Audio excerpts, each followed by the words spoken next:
María Basilio y Matilde Arriba nacieron el 4 de abril de 1970 en nuestro país, en México. Allí terminan las similitudes. María nació en una comunidad rural mije, cerca de Matías Romero, en Oaxaca. Su padre siempre le dijo que no necesitaba ir a la escuela para convertirse en una buena mujer. Bastaba con que realizara las tareas propias de su sexo, las de la casa y las del cuidado. María es analfabeta, se casó con un obrero de la construcción y tiene 4 hijos que no terminaron la preparatoria. Matilde nació en Ensenada, en Baja California. Hija de un médico y una enfermera que trabajaban en un hospital público, sus padres siempre insistieron en la importancia de su educación y la motivaron a aprender inglés. Matilde estudió Derecho en la Universidad Estatal, se casó con otro abogado y tiene 2 hijas que siempre asistieron a escuelas bilingües. María, la oaxaqueña, migró a la Ciudad de México en 1985 y se empleó como trabajadora doméstica. Es una empleada puntual y dedicada. Durante más de 20 años ha trabajado jornadas de 10 horas diarias, gana 300 pesos al día, no tiene seguro médico y no tendrá derecho a una pensión.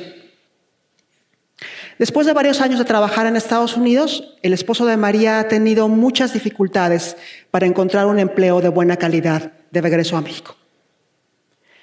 Matilde trabaja en el Poder Judicial de la Federación. Gana 1,500 pesos diarios, con todas las prestaciones de la ley, incluyendo un seguro de gastos médicos mayores, que en sus propias palabras, hace 2 años, le salvó la vida cuando le detectaron cáncer de mama. Matilde cuenta con orgullo que sus 2 hijas son profesionistas y que una de ellas está estudiando un posgrado en Estados Unidos. María y Matilde son mexicanas y tienen los mismos derechos de acuerdo con la Constitución. Sin embargo, el azar favoreció a Matilde desde su nacimiento y las brechas entre ellas se han ensanchado a lo largo de sus vidas. Estas historias, estos casos, ilustran las profundas desigualdades de oportunidades que vemos en México todos los días. No son solamente 2 casos, no son solo 2 historias con las que seguramente la mayor parte de ustedes pueden identificarse. Seguramente conocen a alguien que está en esta situación. Son casos que viven un gran número de mexicanos y de mexicanas. Si consideramos, por ejemplo, el porcentaje de estudiantes con buenos aprendizajes en lenguaje, encontramos unas diferencias muy considerables entre el caso de María, que asistió a una escuela, en el mejor de los casos, una escuela rural, y alguien que asiste a una escuela urbana. Alguien que asiste a una escuela urbana, por ese solo hecho, tiene 4 veces más buenos aprendizajes que alguien que asiste a una escuela rural. También lo vemos en las prestaciones. El porcentaje de prestaciones laborales que tienen los trabajadores en servicios personales como María y funcionarios y directivos como Matilde. ¿Qué tipo de prestaciones? Seguro de salud, crédito a la vivienda, licencia de maternidad, pensiones. Un poquito más de 40% de los trabajadores en servicios personales tienen estas prestaciones. Cerca de 70% si son, como en el caso de María, funcionarios y directivos. Hablamos también en la historia de las dificultades que encontró el esposo de María para encontrar un empleo formal con prestaciones a su regreso a México.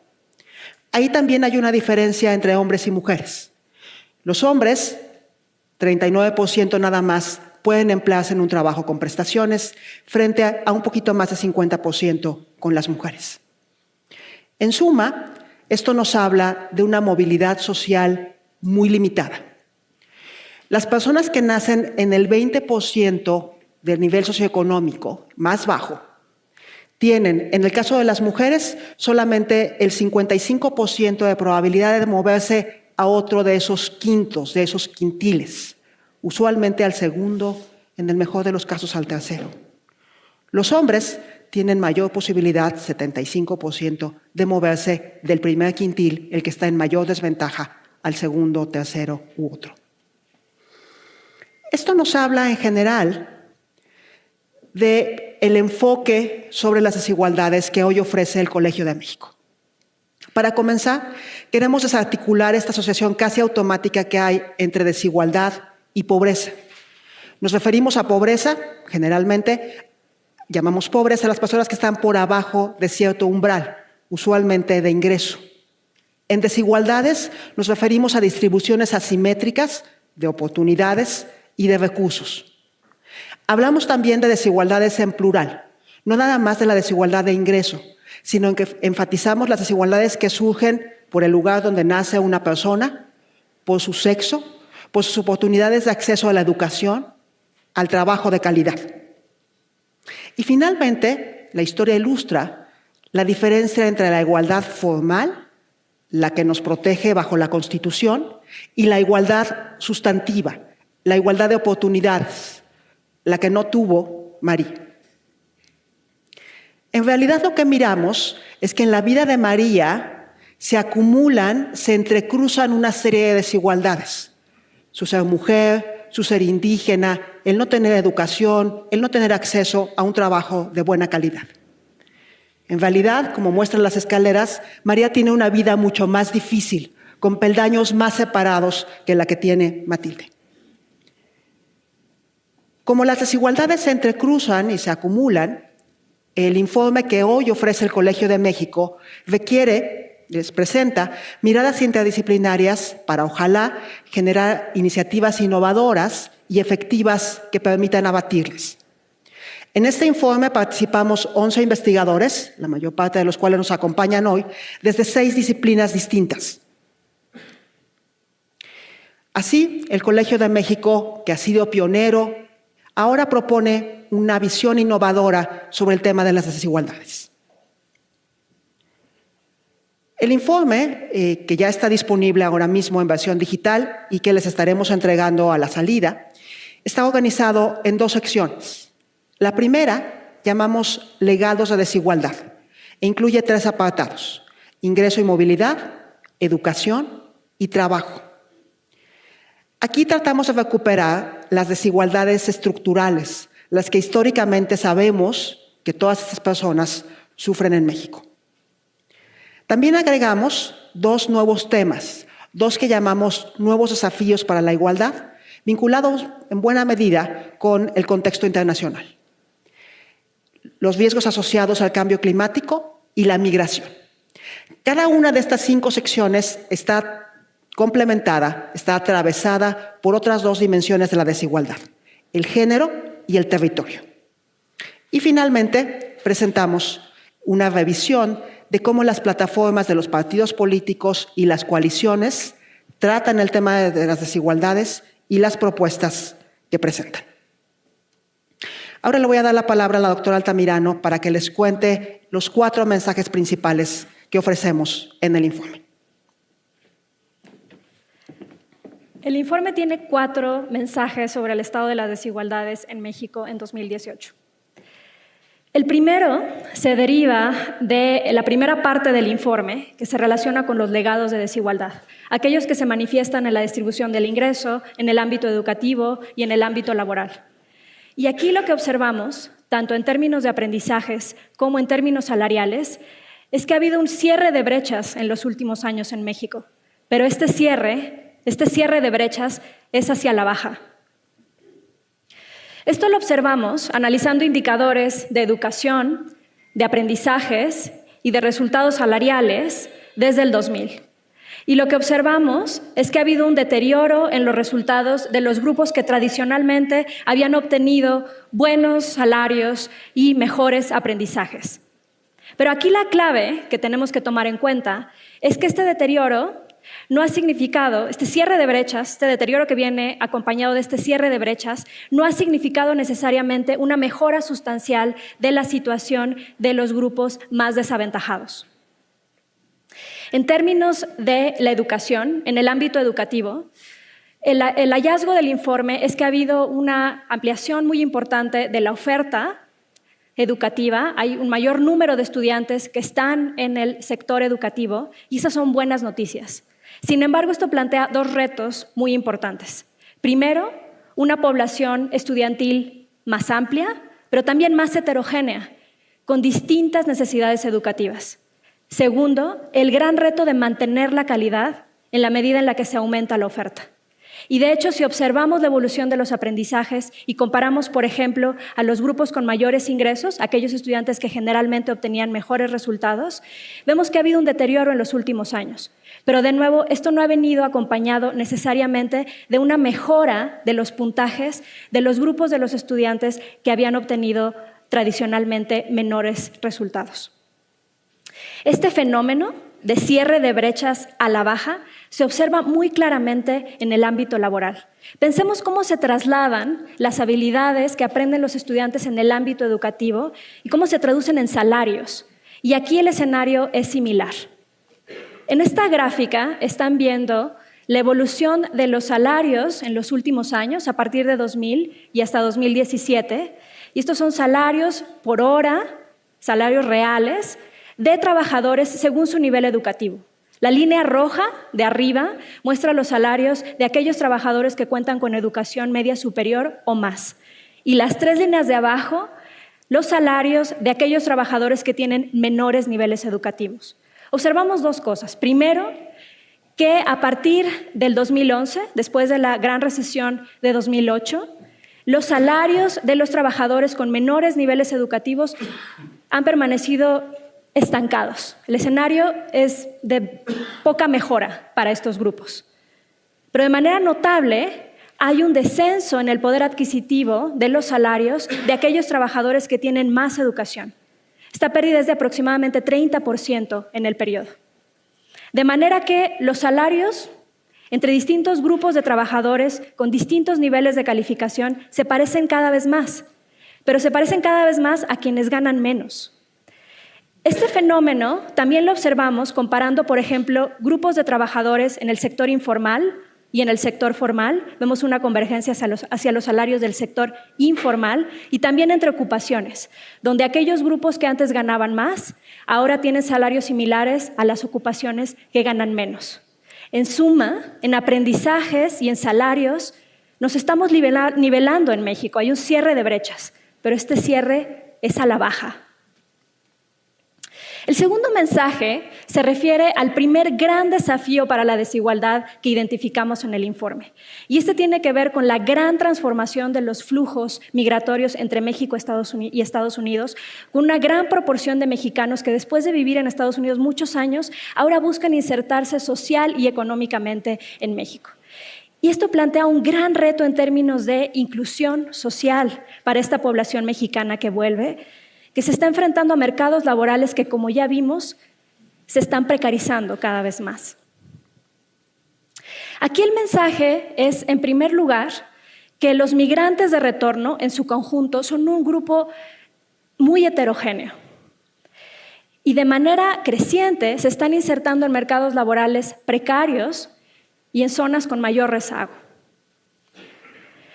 Una idea, un supuesto que comúnmente se encuentra en el debate público es esta imagen del migrante que regresa a México y que viene con algo de capital o algunas habilidades que le dan una ventaja para insertarse exitosamente en el mercado laboral mexicano. Sin embargo, esta idea no tiene respaldo empírico. Aquí observamos características de la población retornada según la ocupación en la que se desarrollan a su regreso a México. Si comparan, por ejemplo, el 2000 y el 2015, la barra verde que está a su izquierda, vemos que mientras alrededor del 34% en el 2000 se ocupaba en actividades de autoempleo, es decir, a lo mejor podríamos estar viendo microempresarios, emprendedores, este porcentaje disminuye a cerca del 26% en la última medición de 2015.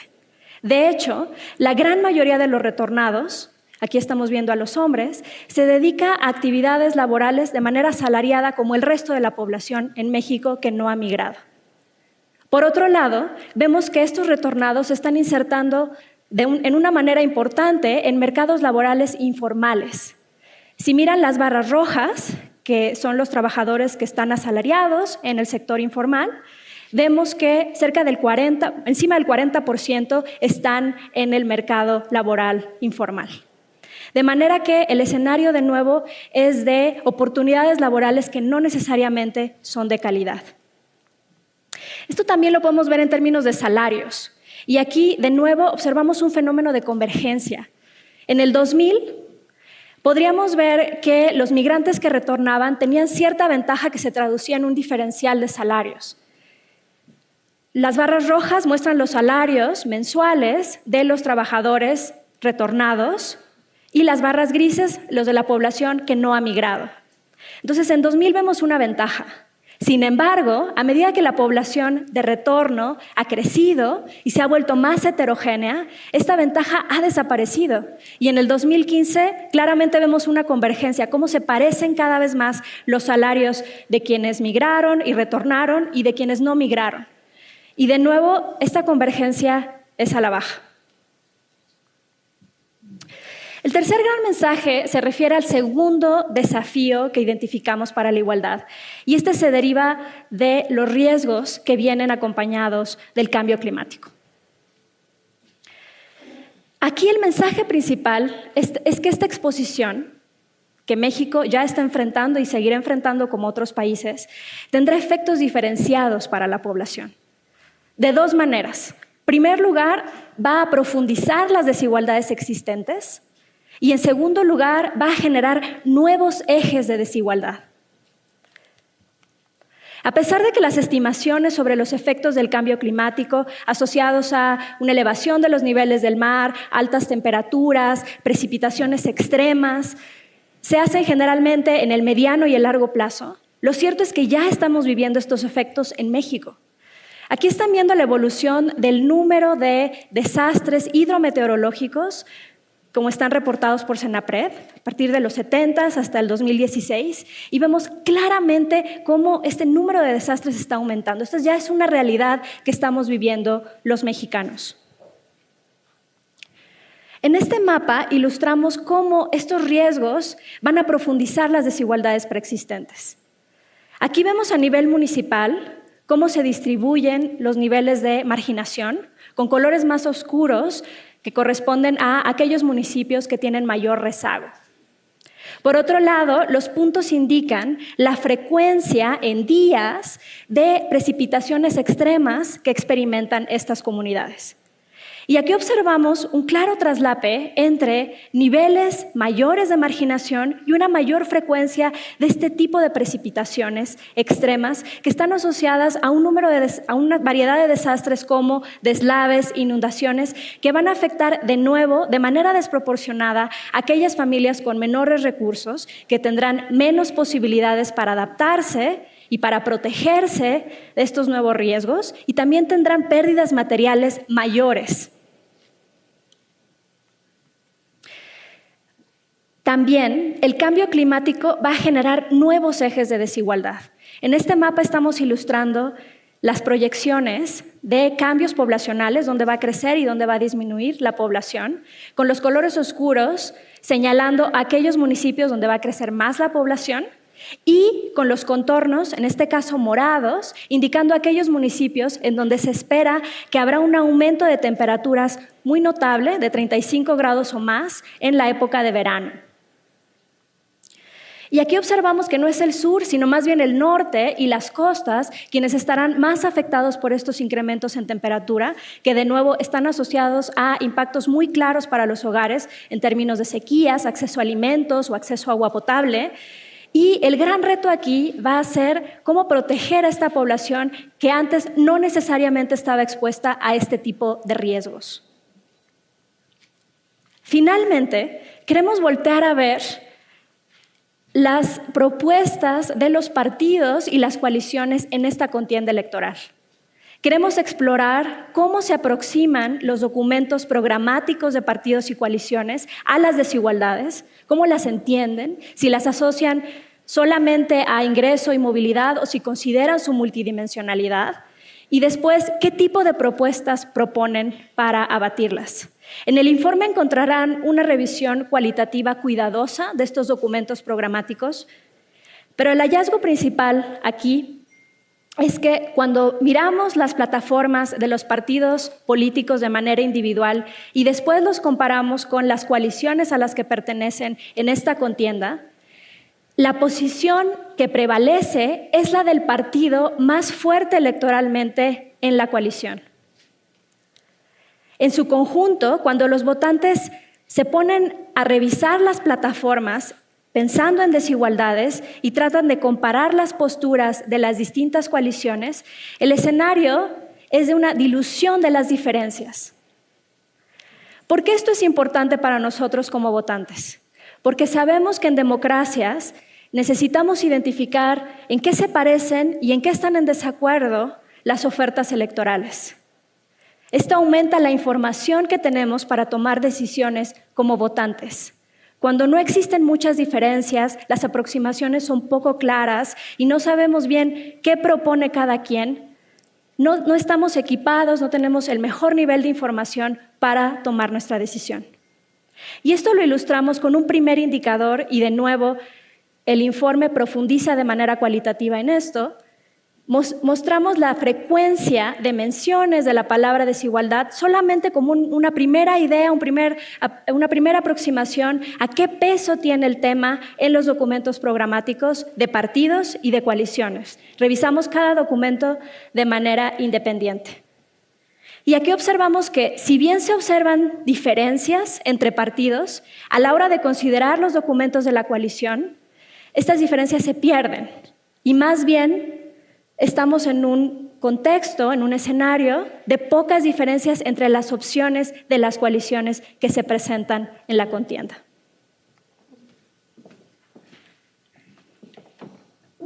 Para resumir, los 4 mensajes de este estudio que observa cómo se entrecruzan y se acumulan las desigualdades en México en 2018.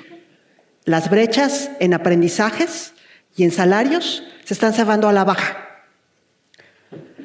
La migración de retorno es un nuevo desafío para la igualdad.